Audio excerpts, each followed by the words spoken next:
Okay, so we're going to fire up here 4 minutes in. We got a lot of information to cover today. We're going to talk about, as always, we're going to talk about a little bit about the market. We're going to talk about mindset. We're going to talk ultimately about, can you believe we're halfway through the year? It is incredible. This year has flown by so quickly. I think most of us are so super busy. Time is flying and school's out. The last day of school is Friday, and it's going to be summer, and hopefully everybody's healthy and safe and getting out and planning some vacations and getting ready to live life again. So just talking a couple of things about a few items, characteristics of upcoming events. We've got the Dallas event in August that I'd like to remind you of. I know several of you have registered and got your flights in your hotel room, so don't forget about that. Please keep spouting the information in regards to the weekly meetings. I really try and make this content great. We talked about it at the end of last week's meeting, but if you have people in your organization or guests or friends or anybody in the business world that you want to invite, please do. One thing I will say is the last, and I just got this confirmation this morning, but many of you don't know that we have access to a program called Breakthrough Broker. And I'm not going to go through the characteristics of Breakthrough Broker today, but you can go and Google it. You can look it up. The founder of Breakthrough Broker, of which we have through EXP, the founder of Breakthrough Broker is actually going to be on this Zoom call with us the last Wednesday of this month, explaining what Breakthrough Broker is, what can be done with it, how it can change your business, and the characteristics of it. Many of you may have used it in the past, but it is something that we have here. So write that in your schedule. We are going to be having the launch of the local Rockland branch the first week of August. I think we scheduled it for the 4th or the 5th. I can't recall, but that will be coming out too. We'll send out an update on that. And then we're actually going to have 3 events upcoming. Hal, you want to talk a little bit about the OC event, time, date, and we just put the content out. We're going to be talking mainly about listings, but go for it. Just 30 seconds. June 24th, Thursday in Irvine, California. Address, if you need it, just shoot me a text or an email. We'll get you all those details, but it's a lunch and learn. We will be doing it. It is RSVP with the lunch being included. So invite your guests, come on down. We're going to be in an outdoor location under a nice cover. Great spot, good presentation. Looking forward to Sean coming down, doing a deep dive on the listing presentation. I think that's a really high content presentation and something that we can all gain from. So come on down, enjoy it, and bring a guest. Awesome. And I thought Matthew might be on here. Oh, he is, but he may be, if he doesn't want to talk, that's cool. I know he kind of just listens, but we just secured July 29th, Devil's Canyon Brewery, and they're right there in San Carlos for a similar type of event. More details to come, but that'll be July 29th. Derek just put in the comments. We've got the grand opening, the slated grand opening for the Rockland branches August 4th. And then the next day, August 5th, we'll be doing a local event here in the Roseville, Rockland, Sacramento area. So, these events are imperative that you come, plug in, that you're making the weekly team meetings and plugging in. And then, if you guys want to do a specific event for you, let's do it. This is the way Brent's built his empire, if you will, an organization and a great way for retention, a great activity for retention. Number one, a great way to learn some new valuable business growth topics and techniques. And, the culture is really important of being able to spend some time together. I know it was great to spend some time with many of you down in Cabo for the 4 or 5 days that we were down there. So just a couple of things, lunch and learn, and okay, that's all I have. Anybody have any other housekeeping things they'd like to talk about briefly before we jump into the content for today? A lot of you on here today. I appreciate the turnout. Yeah, Anybody have anything they want to chat about? Hey, it's Matthew Ma. Hey, Matt.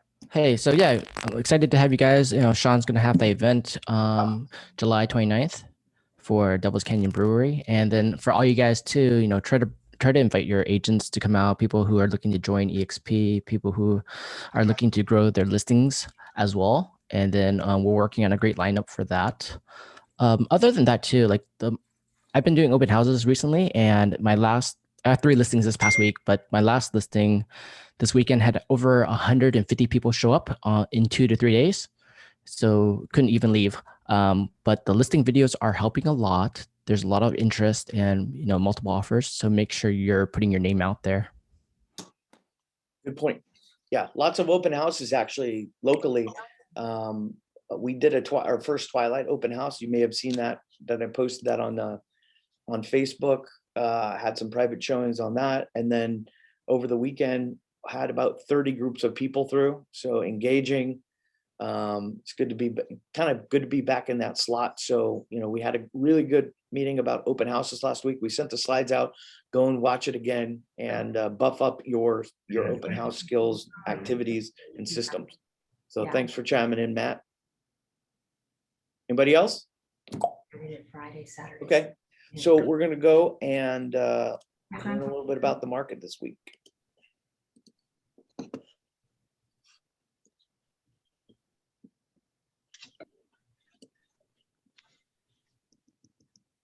This shows that we are now past the craziest of the pandemic market distortions. Are you guys able to hear that? No. At first, but then it went out. Okay, hang on one second.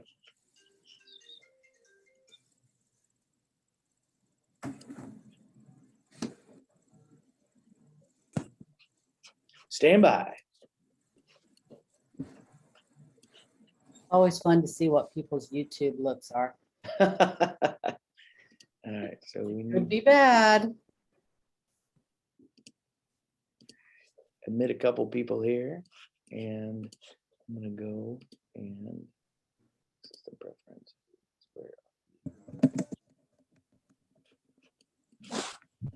We're trying to screencast into the room, and I think the sound is going into there. So that's probably part of the problem here. So I'm trying to figure out how to remedy that really quickly here. So, okay, optimize for. I'm just gonna tell them to go and turn off the TV, I think.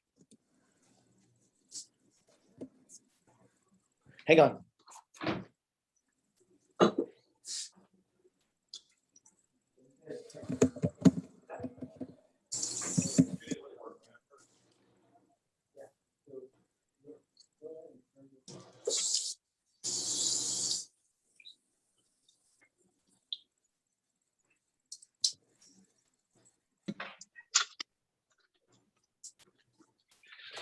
There we go.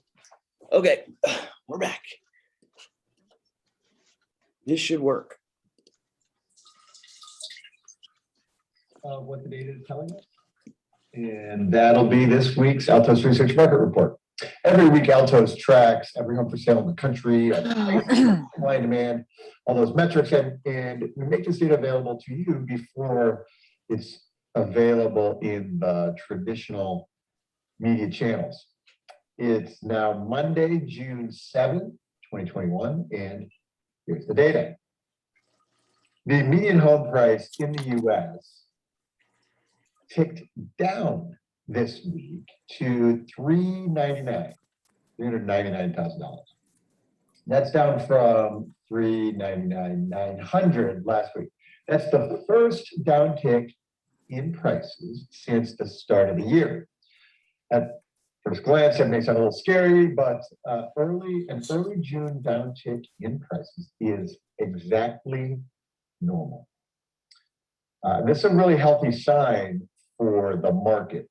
You can see here that, for example, in 2019, this is the week where prices inched off their previous record. At that time, it went from $339,900 to $339 even. Tiny little changes, but what this shows us is that the market participants see this year as a return to normal. It was really only last year where prices kept climbing into the third quarter. That never happened. So we've known this price was coming, this price plateau was coming, of course, because the leading indicator, the price of the newly listed cohort, that's the green line on this chart, the gray green line, has been horizontal mostly for a month, right on cue. So the new listings price actually also dropped this week down to 359,900 from 370 last week. And it now appears that the median price of homes, single-family homes in the U.S. may not break 400K this year. We plateaued for the rest of the summer and will be easing down from here as the year progresses. As we've been reporting for several weeks, inventory is climbing. Again, there's no flood of inventory. We still have fewer than 330,000 single-family homes unsold on the market right now.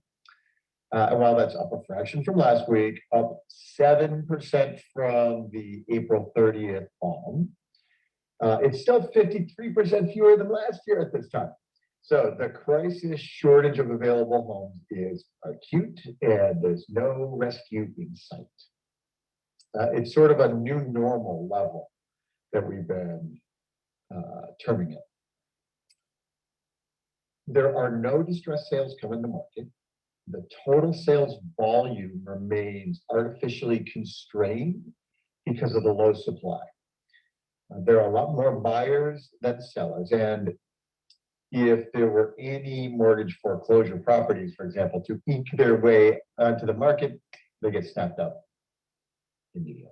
So huge pools of capital just waiting on the sidelines. So, in fact, this is our third week in a row of declining immediate sales. Remember, this immediate sales number is the way we've been tracking, measuring the homes that get listed for sale, and they're taking offers in hours or just days of listings. They go immediately into contract and essentially bypass the active market data altogether. They don't remain unsold. So at just over 23,000 immediate sales this week, this sure looks like a little bit of relief coming. We're down from a peak of nearly 30,000 immediate sales per week in May. So third week in a row of declining immediate sales. This compression of this number is what we've been looking for to help us gauge a return to normalcy. Finally, this week, let's look at price reductions. The percent of homes on the market that have taken a price cut before they sell. Normally balanced markets, about a third take a price cut. In hot markets, that's in the 25 to 30% range. Right now we're at 17%, so hot market. However, that number is ticking up each week. And again, this shows us that the craziest of the pandemic distortions are behind us. These are signals, importantly, these are signals that the hot market isn't lurching further into bubble market territory. These are all positive signs, in my opinion. Okay, that's all the data we have for the week. Okay, so here's some significance. Third week, declining immediate home sales. Small breakthrough in gauging the activity of the heat of the market. The prediction is there's a bit of return to normalcy, and the crazy market distortion for COVID may be behind us. The craziest part of it might be behind us. But simply put, this is why I share this information each week, because if you would have shared with me those statistics from what I'm seeing and what I'm feeling in the marketplace, I wouldn't have had them. I mean, you know, we're still getting a ton of people through in multiple offers, and I think nationally, it may be a different conversation than what's happening regionally, but certainly these are price points that should be discussed with your buyers, with your sellers, you know, right now. And the narrative that you're creating, the value, this is the value that you can add to your social media network and to your lead gen network. Like if I were you right now, all those sellers that are on your lead trackers that have been talking about putting the house on the market in the end of summer or fall, or waiting for prices to get higher, guess what? You better be sending them this narrative right now, because the crazy part may be behind us. So leverage this information. That's the importance of it. That's your value proposition amongst your Redfin agents that are discounting commissions. And before we dive in and talking about that, before I go diving in to today's topic, obviously I want to give you guys a chance to talk about what you're seeing in the local market if you'd like. But what I'll share with you is that your commissions in general, are being imperatively squeezed. I know Hal had a run-in with some Zillow activities that we've talked about and reiterated with Rich in a conversation earlier in the week. But specifically what I can tell for you is I've been on, in this past 2 weeks, 2 listing appointments from people that I don't know. So the importance of this is that they are not referred in. I want to share that with you. Both of them interviewed 5 agents. Both the sellers interviewed 5 agents, 2 different houses. And at 5%, I was the highest of the other 4, basically. One agent agreed to do it at 3.5% total. Many of them are doing it for 1.5%, for a total of 4%. Why am I sharing this with you? Because it's your time to bring value into the life of the seller. And this is all the things that we've been talking about over the past year in regards to the 8 things that you're doing before the appointment, the 8 things that you routinely do after the appointment, and the follow-up. And I'll share with you, now's the time you have to pull out all that tricks, not only to get the commission, to get the right price, to get the right terms, to get them to stage the property and all of those things, but to make an emotional connection. What's been the theme of this year's each meeting? Create relationships, hasn't it? I've been talking about it all the time. Relationships, and value. And one of the reasons that I got the last one was because I hopped in my happy ass on Saturday morning at 7 a.m. after a listing appointment of Friday night. And I went down to the local Walgreens and I bought this dog. They just bought a new dog like 6 months ago. And the dog's been chasing the rabbits in the neighborhood. I went down to the local Walgreens, got a rabbit toy, a little dog treats, a ribbon, and a card. Wrote them a handwritten card. Thank you. Thank you for the appointment. Thank you for letting me share my marketing plan with you and how it can affect your bottom line net. Thanks for giving me the opportunity. I look forward to doing business with you in the future. And I wrapped it all up. And before 7:30 a.m., before they could get their first cup of coffee and be on their way, I put it on their doorstep. Now, the other agents in this specific community are pretty heavy hitters, right? I got the text. Actually, I'll get it out later. I got the text with the dog playing with the toy. The dog's name was Sunny. Sunny says we pick you. Why am I telling you this? You have to get everything. I mean, it's a $20,000, $30,000 commission, whatever it is. You have to do everything you can to beat the competition right now. 2 weeks ago, we talked about guerrilla warfare. In a way, that is guerrilla warfare because it's something that you're muting everybody. Sorry, guys. It's something that your competition isn't doing. Anyway, bottom line is you're getting squeezed on this commission. So you got to go in there tight with your marketing binder, with your value proposition, with your pricing strategy, and close. Okay, that's what I'm getting at. Anything you guys want to say before we dive into today's lesson? Not everybody at once. It's like a silent. Got a comment about the. I got a comment about the market. here in Southern California, I think we're starting to see some of the change. I had a listing a couple weeks ago. We had 25 appointments for showings scheduled. I had 14 show up, 11 no shows, agents that did not come. That to me, it was like, oh, that's really interesting, just because it was a change, that the momentum had shifted. This was the lowest priced property in the town. Couple of other listings, that I got, the activity is good, but it's shifted. It's not 7 showings a day or 10 a day. It's maybe 1 a day, 1 every other day, which is still a great dynamic market. But the market has shifted, and especially on properties that are not, sweet spot entry level prices. It's just a little bit of a shift. Still good, but it's changing. So I think on the listing presentation, we need to really communicate about being ahead of the market and knowing the market enough that, hey, there may be some changes here. So pricing is really important. Part of the value add that we bring. Thanks, Hal. Good stuff. Anybody else?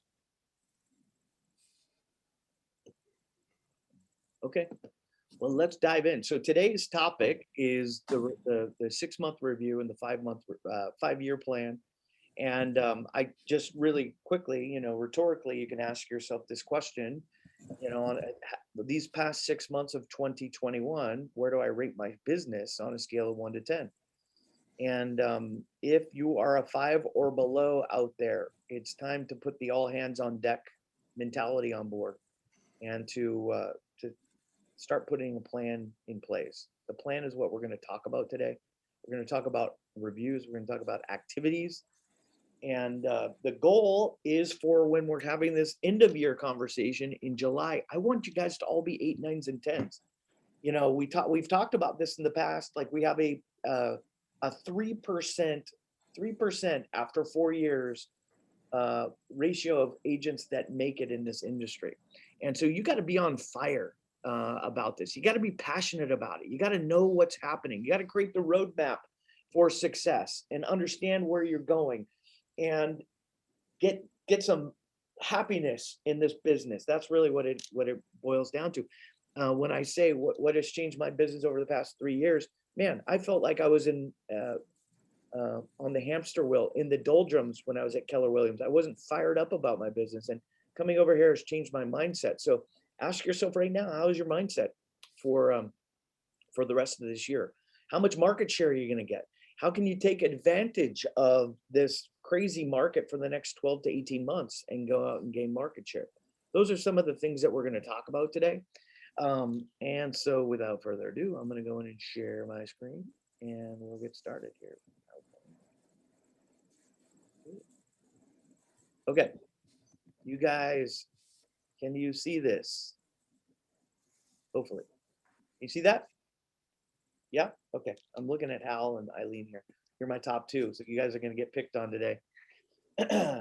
So really what we're talking about here for your new agents that are coming in, these are the things, these are the characteristics of launching a real estate platform, a real estate franchise, a real estate business, being a real estate agent, being a realtor. These are the key characteristics and the tools that we use. We talk about daily tasks, and we've talked about accounts pyramids in the past, and company A and company B, lead conversion, the great distractor, conversational layering, and the 4 conversations.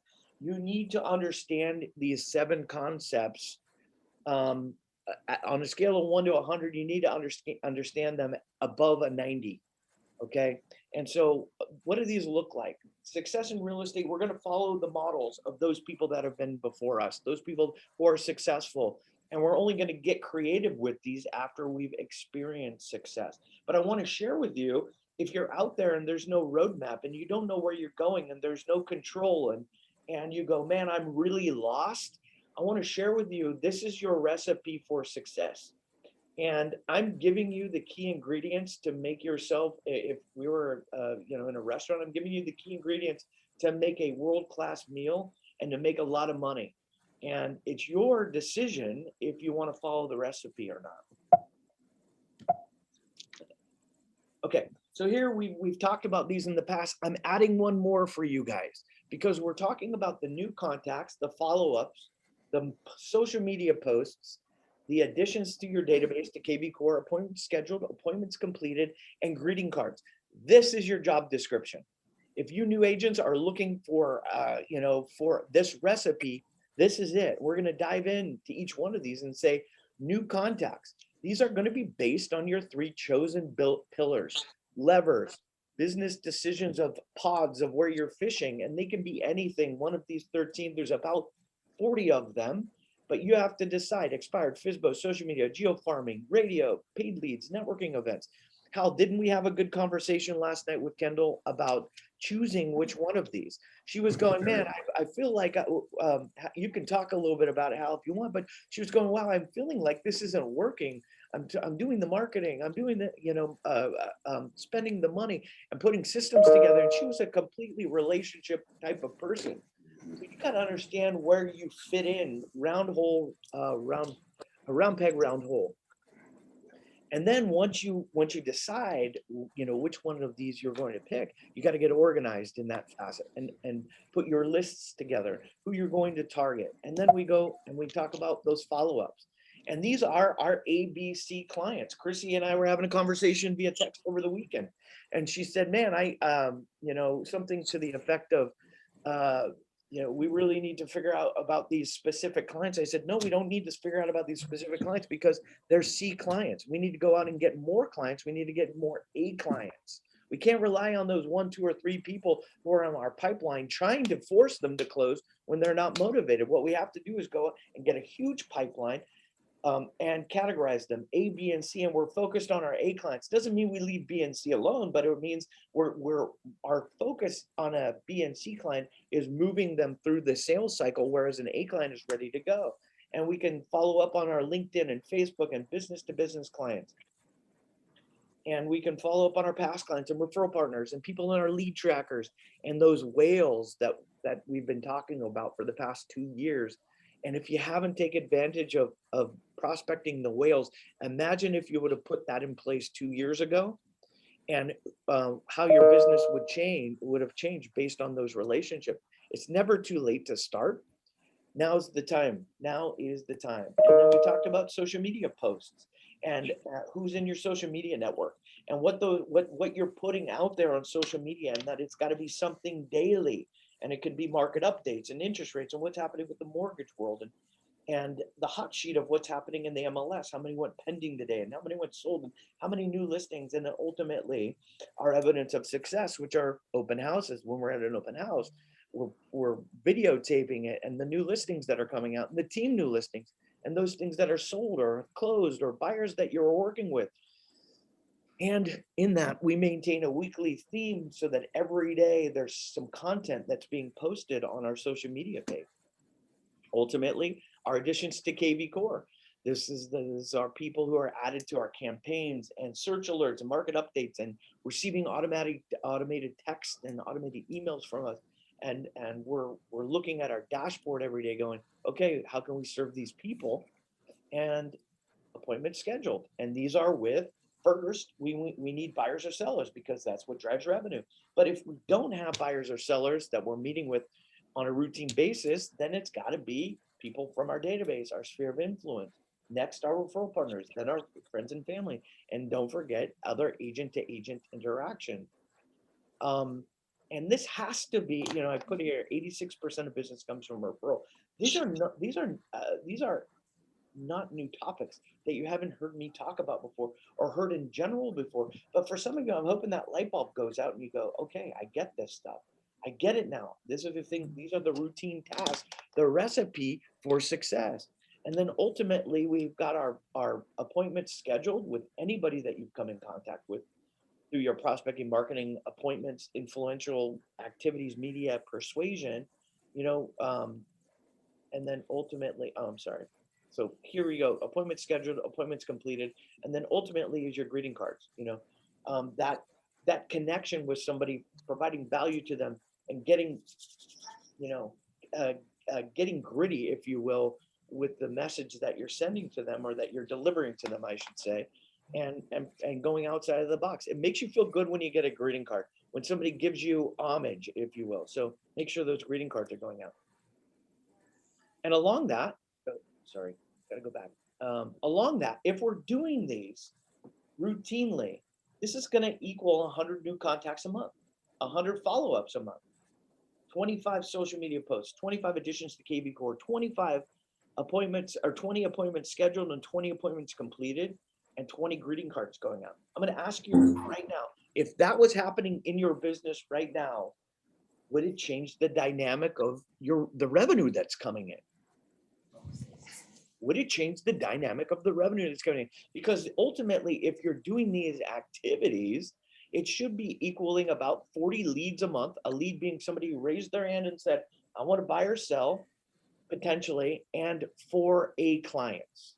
Okay, that's the recipe right there. That's the 1/4 cup of cream cheese and the 2 eggs and a half a cup of sugar. They're going to help you make an awesome cheesecake, right?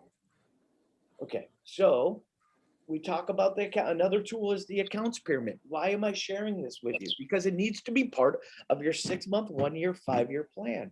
What are those companies that you want to do business with? Our channel accounts. What are those business to business people? These are our accounts in our database, top 25, top 50, and our prospects, which are everybody who doesn't know us, who we meet in an open house, who's a social media post, who we don't know, or who comes in through a social media post, a property boost, whatever, that we don't know. But here's what you need to understand, guys. If you don't think we're in a relationship business, I would ask for you to go and do a lot of research from top producers, because 75% to 86%, really, 75% of your business needs to come from these relationships. 25% needs to come from people outside the trust barrier. So what do we need to do? We need to spend more time on focusing on our SOI, our B2B, our prospects, getting face to face with people, getting belly to belly, going on, going back and getting breakfast with people, cocktails with people, and lunches with people. And that needs to be a routine that never stops. Right? And then we talk about building the 2 separate companies, Company A and Company B. Company B being your lead generation, prospecting, nurturing, follow-up skills, appointment setting, calling, define your lead lever business, and not everything else that is a time suck. If I hired you to be my chief marketing officer, where would I want you to spend 80% of your time? In Company A. I don't, Company B can be hired out to other people, but you are so important with your relationships. Nobody can take the place of the people that like, love, are persuasive over. But hell, anybody can do these, right? Anybody can write a contract. Anybody can do transaction coordination, can write a repair request, can put marketing out. I need you guys to go out and be the character who drives people into your business. So that's the Company A and Company B. And as we move through that, we talk about these things. What are the touches and contacts and leads and nurtures look like in Company A that we can send to Company B? So how have you done over these past 6 months in building out Company A? If you never start it, it will never happen. If you never start it, you'll find yourself in 30 years in the same place, being a transactional based realtor, not have built a 75% referral based business, because we don't have the mindset of going, oh, I need to build a company. Make no mistake, you're building a company, you're building a franchise, you're building your own business. You've got to put the time in, the time, effort, energy, script it out in a daily calendar for building that business. Because if it never starts, if you don't have this concept in your mind, you'll never get there. You'll be the 97% of agents who die after 4 years. We don't want that. Okay. All right.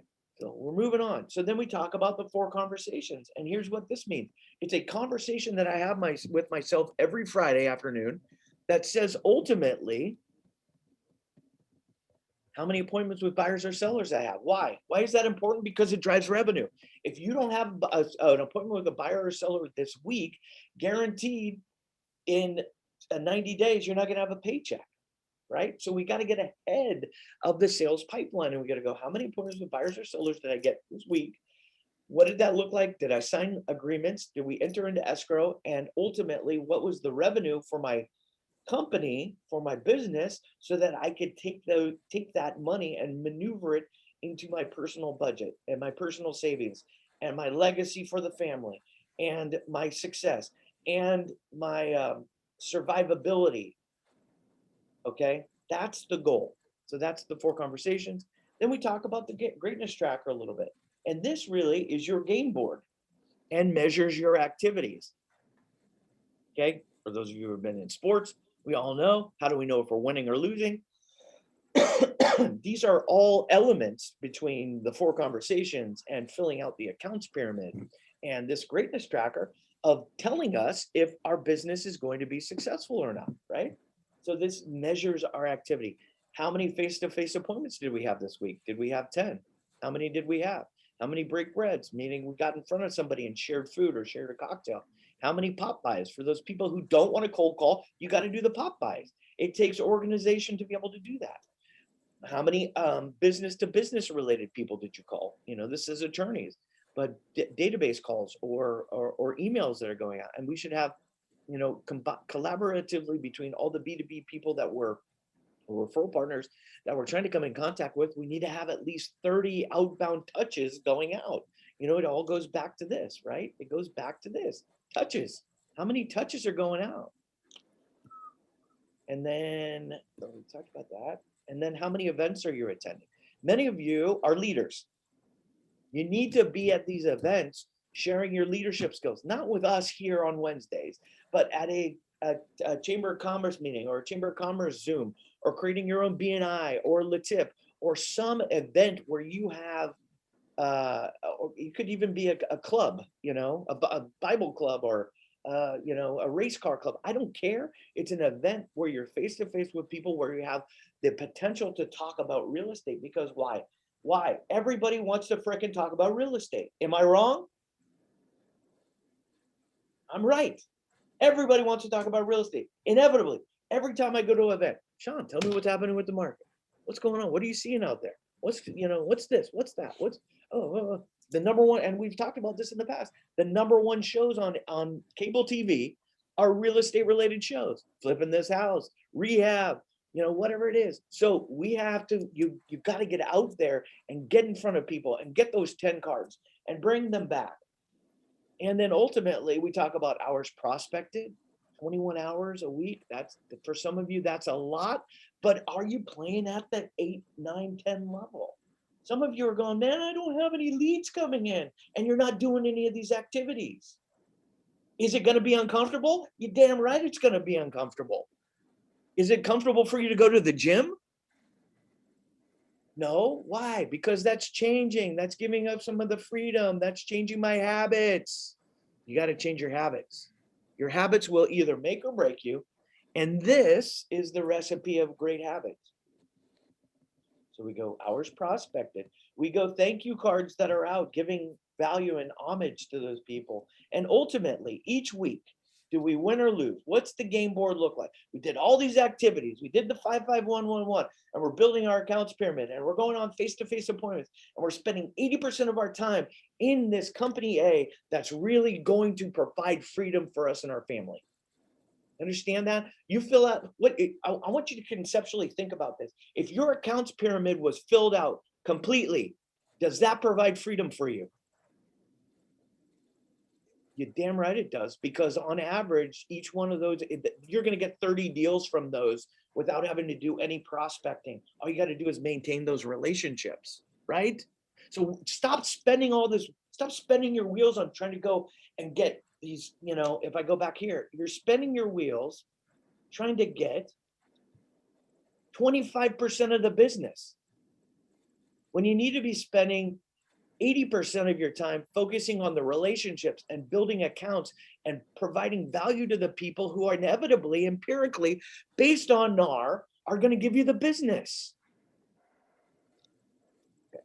I'm fired up. Had some coffee this morning, not going to lie. So we get 10 leads a week. How many is that a month? 40, 40, 40. Oh, really?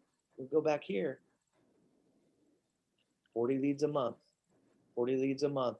We'll give you 4 A clients. 4 times 12 is 48. That's 48 A clients a year by doing these activities. Follow the model. I'm not making this stuff up. Okay, so 10 leads a week. And then out of those, how many are buyers? How many of them were buyers or listings or buyers? And we want listings, right? But if we want 30%, 25 to 30% on average of these leads that are going to come in will be listings. Okay, it's empiric information. Finally, I think we got two things left before we actually jump into the numbers. But I'm laying the foundation because many of you, I talk to you on a weekly basis and I hear you and you're going, man, you know, only about 20% of you are really performing at levels where that are killing it. And we've got a lot of people who are new or who are below that 80% level going, man, what am I going to do here? Well, this is it, conversational layering. So now you've gone out and you've talked to all these people and you've got your lead pillars set up and you've got company A firing and you're going to talk to B2B people and you're not putting them in the sales cycle. Let me tell you something. You guys need to learn the sales cycle because you're salespeople. It's okay to be a salesperson. You have to change the mindset of empirically the way you think about salespeople that are going to screw you. You understand what I'm saying? Being a salesperson is great when you think, man, I'm the best agent that they can hire because I'm going to get them the highest price. I'm going to give them the best service. If they hire somebody else, they will get subservient levels of service from them. And if I can persuade them, influence them, convince them based on data to make a decision that is mutually beneficial for us together, a win-win decision, that's your freaking job. That's your job, okay? So we go back and we talk about this. Conversational layering comes right from my favorite book, Question-Based Selling. How do we take them through the sales cycle? Well, this is one way to do it. And it's, you know, it's those 4 layers of conversation. Number 1, curiosity. Are we creating curiosity with these people? If you're not creating curiosity, you're missing step 1 of the sales cycle, right? Oh, why do you think your house didn't sell? Would it be valuable if, you know, if I could help you with that? Can I share with you the way that I was able to get my last client 100,000 over list price? Is that creating curiosity? And then we get into credibility by sharing with them testimonials and having conversations with them and following up and delivering gifts to them, right? Oh man, he's creating credibility. He really is showing me the level of customer service that he has. Curiosity, credibility, then we develop their needs and find out what they want, why they're motivated, how you can solve a problem, and then we solve the problem, and then we're committed to that. Once we present the solution, there's commitment to making sure we follow through on that. This is a really easy, modern sales cycle that you guys can follow. But if those, for some of you who are new in the industry, if you don't have a tag of curiosity that starts the conversation with people at an open house, with people that you're calling during a pop by, you're missing the sales cycle. Okay, many of you get this question. When are you planning to, you guys know this from old school scripts, when are you planning to list with the right real estate agent? How's that doing for curiosity, right? Missed the sales cycle. You're going right to trying to present a solution. Doesn't work, okay? All right, let's keep going.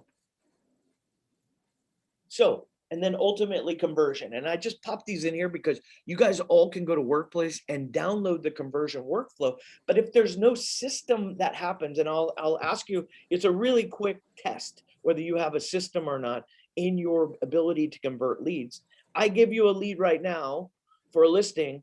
What system does that go into and how many touches is that lead going to get through the lifetime of the lead, number 1, and before you make a phone call to them or before you go on a listing appointment with them? And if you can't tell me that answer, then use this recipe. Because on average, and you guys know this who are really big lead generators, it's used to be, I just read a statistic about this. It used to be you have to hit the lead 6 to 7 to 8 times for them to follow up with you. Guess how many times it is now? 14. So You get a new lead that comes in, it's a listing, online lead, I don't care what it is, it could be a referral. You gotta do 14 things, and ironically, I've got 16 here. You gotta do 14 things to them for them even to get some branding in their name. Why? Because they got other agents out there who have systematized their business, who are getting texts, who are getting emails from them, who are getting automated voicemail drops and videos and links to their website and all this other stuff out there. You gotta compete. Okay? Now, some of you are going, wow, this is a lot of information. This is a lot of things that I need to do. You damn right it is. But guess what? This business can provide such a level of freedom if you're committed to building something. Are you committed? Are you committed before the end of the year to implement these systems and to give up some of your freedom and to time block and to implement? Because we all know Grant Cardone said it, right? And I shared it last night with Hal during our conversation. It's not the smartest that survive. It's not the strongest that survive. It's those that are willing to change and adapt.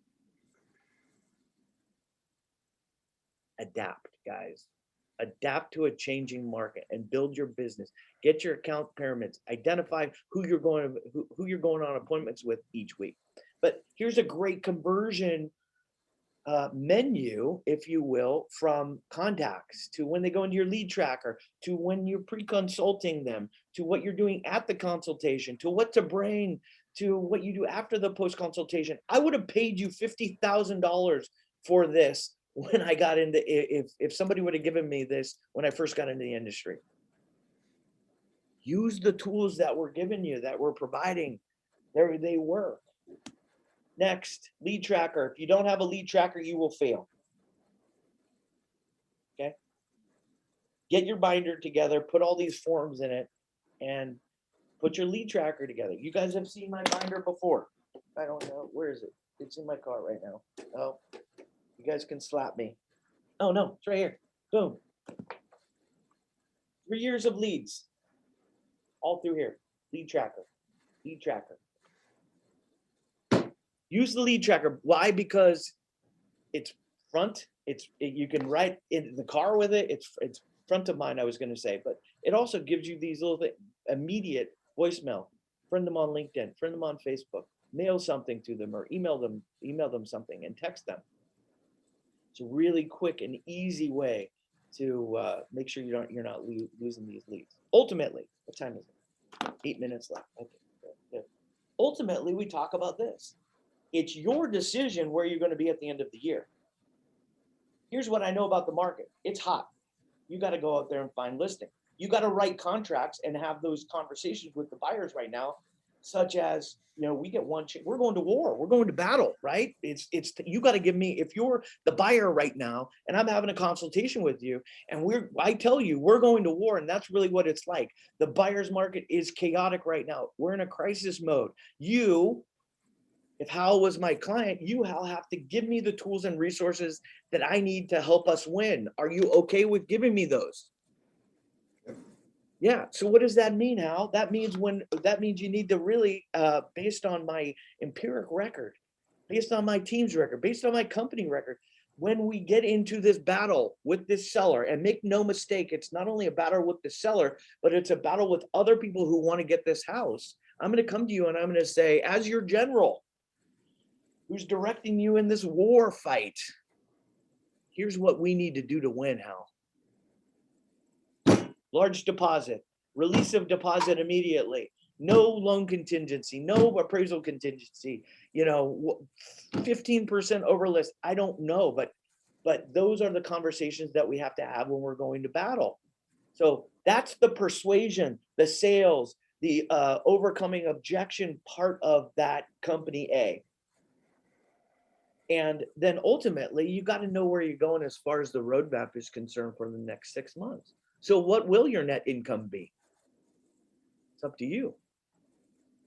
What are the units that you're planning to close before the end of the year? How will your net worth increase, and where are you going to invest those monies over the next 6 months? For those of you who are growing teams, what is your team size now and what will it be in the next 6 months? Who is your next hire? These should all be creating some synapses in your brain going, wow, I really need to think about these things because, and I use the analogy all the time. If you want to get to New York in the next 6 months and you don't have a roadmap, it's likely that you will not end up in New York. Would you agree? So this is the roadmap for you to get to New York, for you to get to your goals, for you to get to your legacy numbers, your survivability numbers, your increased net worth, your team size for leverage and vacation, and how many hours you're working on average, so that you can take those hours and put them on a time block spreadsheet.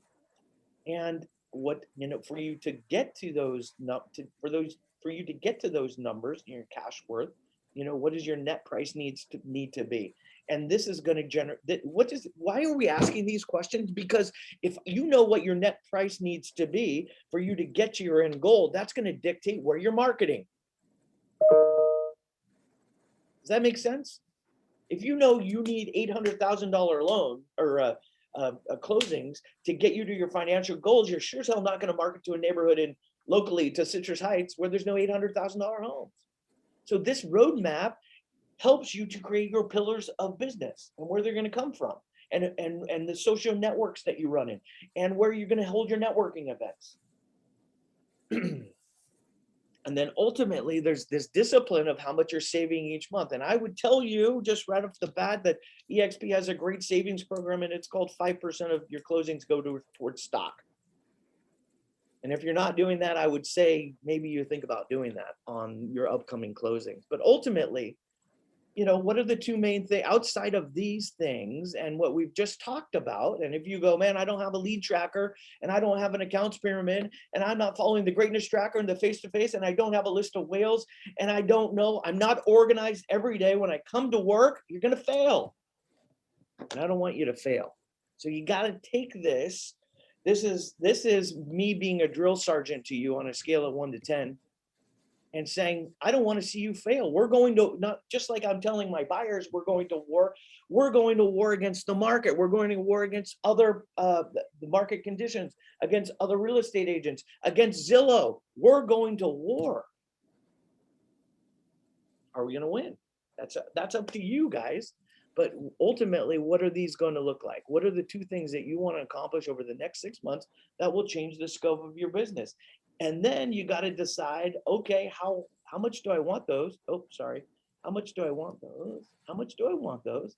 And what am I willing, on a scale of 1 to 10, how hard do you want somebody to push you? And if you have a sponsor, all of you do, you need to call that sponsor and say, hey, some of you don't call me and say, Sean, you need to push me to a 10. Why? Because you're in this comfort level. Comfort is the enemy of greatness. You understand? Comfort is the enemy of greatness. Get out of the comfort level.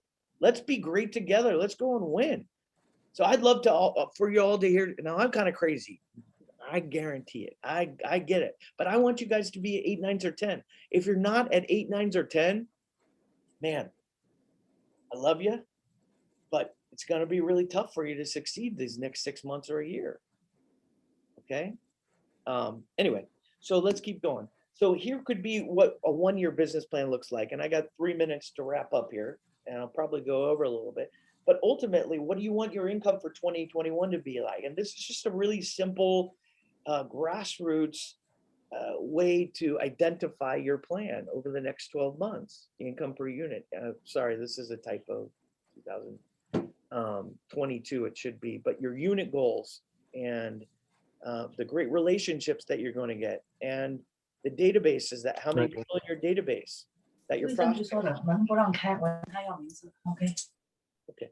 How many people in your database that you're prospecting, if your staff is growing, what the payroll looks like, and what are your sources of business? If you don't have a top 25, if you don't have some developers or builders or flippers or investors that you're working with, local business people, what your internet plan is, or what your geographic farming, open house farming, whatever that looks like is, where is that business going to come in, and how many do you need to add to your accounts pyramid? And then ultimately, and all of these guys, all of these specific documents are uploaded into Workplace. But just like we talk about a roadmap for 6 months and for 1 year, and what Gary Keller used to say, I'm a big fan of Gary Keller. He motivates me to be better. And he's a smart dude. What he says is you're only 5 years away from your best year in business. Not just best year in real estate, your best year in business. So what does that 5-year plan really look like? 5 years will be here before you know it. My kids are just turning 11 and 9, and I look back at the pictures from Facebook and I go, oh my God, where did the past 4 or 5 years go? We have to be building these bricks that, you know, if our 5-year plan was, we want to build this huge brick house, each year we have to be laying bricks and laying bricks and laying bricks so that ultimately in 5 years, we get that house that we want, we get that car that we want, we get those assets that we want, the toys, the vacation, whatever it is. But ask yourself, because you deserve it. I'm giving you permission now, right now, to tell yourself that you deserve these kinds of things because you do. But how many hours you will be working in 5 years? What's your income gonna be? What's your assets going to be for retirement? How many properties are you gonna own? Where are you gonna go on vacation? What toys do you want? What do you want to accomplish? And I'll share with you a couple, you know, my number one accomplishment on my list right now is to be DISC certified. You know, so what are those accomplishments that help you to grow? And then, you know, what does your team look like as far as work is concerned? And ultimately, one of the most important aspects is taking care of yourself, your fitness and health. So what are those efforts going to look like in over the next 5 years to get you to where you need to be? Ultimately, I'm going to stop share right on time. How does that happen? Let me stop share right now. Anyway, guys, I know it's a lot of information, and we've covered a lot. This is the recipe for you to win. That's it. You got to get in the kitchen now and put the ingredients together, turn the oven on, put the mixers at play and get organized. And why am I using that analogy? Because how would it be if you had a recipe for success and one by one, you tried to make that cake or cheesecake and you're going to the pantry and looking for this and you're coming over here? That's not efficient at all. You got to take these organizational tools that I'm giving you and play soccer on Monday and play baseball on Tuesday and play basketball on Wednesday and hockey on Thursday and golf on Friday. We don't try to play all the sports together, do we? No, because that's stupid, right? Because it's not organized. It's discombobulated. So get organized and let's hit your 6-month goals. Sorry, I was a little rough on you today, but some of you need to hear it. For those of you who are out there killing it all the time, I love you. And if you want to play at a 10, if you want to mastermind, if you want to get, you know, whatever you need, you guys know I'm here for you. You just got to give me a little bit of time to get in the calendar. But there's nothing that I love to see more than even taking $1 million listing than for you guys to turn your businesses around and go and kill it. That's exciting to me. Okay. So that's why I put so much time, effort, and energy into these meetings. Okay. Good. You guys are silent. You guys like just heard a ghost or something. Good. This Thank you, is Sean. Really good, Good Sean. information. Thank quiet you. place too. Thanks, John. Thank Okay. Love you guys. Got you. you. Thank you. Thank you, Sean. Thank you, Sean. Bye-bye. Thank you. Thanks, Joe. Thanks, Sean. You guys, thanks for the big turnout. Really appreciate it. Lee, go keep killing it, buddy. I see all your Facebook stuff. I love it. And Dan too. I see Dan still on here too. And by the way, one more thing. Fried chicken is my guilty pleasure. Oh. So you Good gotta, stuff. yeah, you gotta hook me up with that when I next time I'm in town. In Oakland. Is it in Oakland? Oh man, it looked golden and crispy. It was. Good stuff. Tasty. Yeah. Right. All right, buddy. We'll see you later. Bye, guys.